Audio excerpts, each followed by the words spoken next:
सतपुरा गांव, जो अपनी हरियाली और शांत वातावरण के लिए जाना जाता था, वहां हर सुबह चिड़ियों की चहचहाहट और ठंडी हवा के झोंकों से शुरू होती थी। गांव के बीचों बीच बहती छोटी सी नदी और उसके किनारे लगे आम के पेड़ गांव के बच्चों के खेल के सबसे प्यारे ठिकाने थे। यहाँ की जिंदगी धीमी थी, लेकिन उसमें एक अलग ही सुकून था। गांव के किनारे स्थित एक छोटे से घर में 10 वर्षीय आर्यन रहता था। वह पतले दुबले कद का, चंचल आंखों और घुंघराले बालों वाला लड़का था। लेकिन उसकी सबसे खास बात थी उसकी कल्पनाशीलता। उसे कहानियां लिखना और सुनाना बहुत पसंद था। आर्यन की दुनिया उसके छोटे से घर, किताबों के खजाने और आसमान को निहारने में सिमटी हुई थी। उसे अपने सपनों में खो जाना अच्छा लगता था।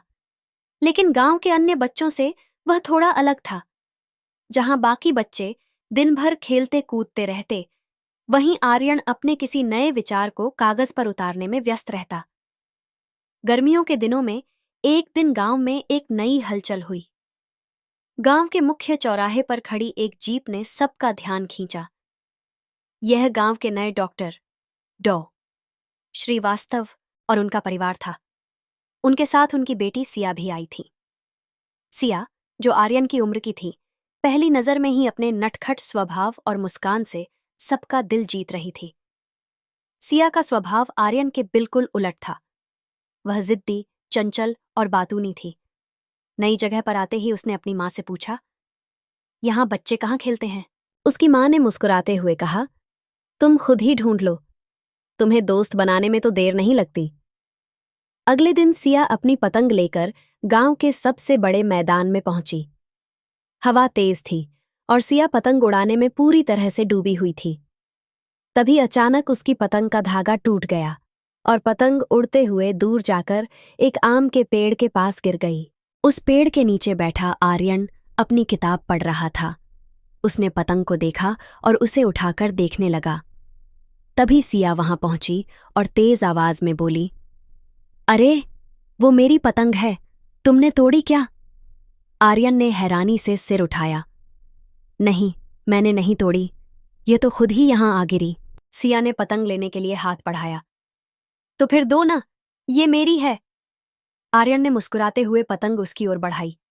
लो, वैसे तुम्हारा नाम क्या है? सिया। और तुम्हारा? आर्यन। सिया ने पतंग ठीक करने की कोशिश की, लेकिन उसका धागा उलझा हुआ था। आर्यन ने उसकी मदद की। कुछ ही मिनटों में दोनों साथ पतंग उड़ाने लगे। उस दिन के बाद सिया और आर्यन हर रोज मिलने लगे। दोनों के स्वभाव अलग थे, लेकिन उनकी मासूमियत और सहजता ने उन्हें जोड़ दिया। सिया को नई जगह की हर चीज जानने की जल्दी थी। वह हर दिन आर्यन से गांव के बारे में कुछ न कुछ पूछती रहती। ये नदी इतनी साफ क्यों है? ये पेड़ इतने पुराने लगते हैं, क्या इन पर भूत रहते हैं? आर्यन इन सवालों का जवाब अपनी कल्पनाओं से देता। यह नदी इसलिए साफ है क्योंकि इसमें परियां नहाने आती हैं। इन पेड़ों पर भूत नहीं, कहानियों के रक्षक रहते हैं। सिया उसकी बातों को बड़े ध्यान से सुनती और फिर हंसते हुए कहती, तुम्हें तो कहानीकार होना चाहिए। धीरे धीरे उनकी दोस्ती गहरी होती गई। दोनों घंटों साथ बैठकर बातें करते। कभी नदी किनारे कंकड़ फेंकते तो कभी पुराने खंडहर में छिपकर खेलते। सिया ने एक दिन आर्यन से पूछा, तुम बड़े होकर क्या बनोगे? आर्यन ने जवाब दिया, मैं लेखक बनना चाहता हूं। तुम्हें क्या बनना है? सिया ने हंसते हुए कहा, मुझे डॉक्टर बनना है, मेरे पापा की तरह। लेकिन तुम पहले अपनी कहानी लिखकर मुझे सुनाना। मैं तुम्हारी सबसे पहली पाठक बनूंगा। सतपुरा के हरियाले गांव में सिया और आर्यन की दोस्ती अब पूरे गांव के लिए एक चर्चा का विषय बन चुकी थी। दोनों को अक्सर नदी किनारे, पुराने खंडहरों में या खेतों के बीच घूमते देखा जाता। दोनों अलग अलग स्वभाव के थे, लेकिन उनकी दोस्ती में एक ऐसी मासूमियत और गहराई थी जो उन्हें अनोखा बनाती थी। डॉ श्रीवास्तव गांव के इकलौते डॉक्टर थे और लोगों के दिलों में उनके प्रति सम्मान था।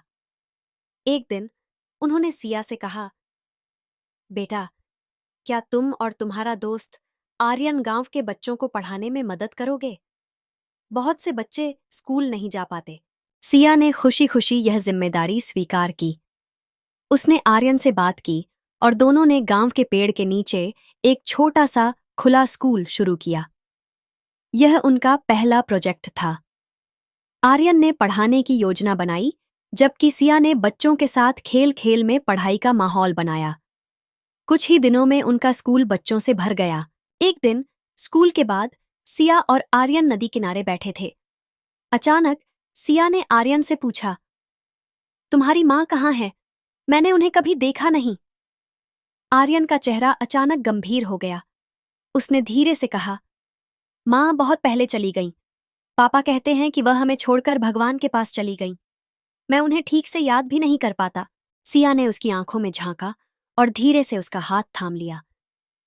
तुम्हारे पास अब मैं हूं। मैं तुम्हें कभी अकेला नहीं छोड़ूंगी। आर्यन की आंखों में आंसू आ गए, लेकिन उसने मुस्कुराते हुए कहा, मैं जानता हूं। ये पल उनकी दोस्ती के लिए एक नया मोड़ था। सिया की चंचलता अक्सर उसे परेशानी में डाल देती थी। एक दिन उसने गांव के पुराने मंदिर के पास से एक फूल तोड़ लिया।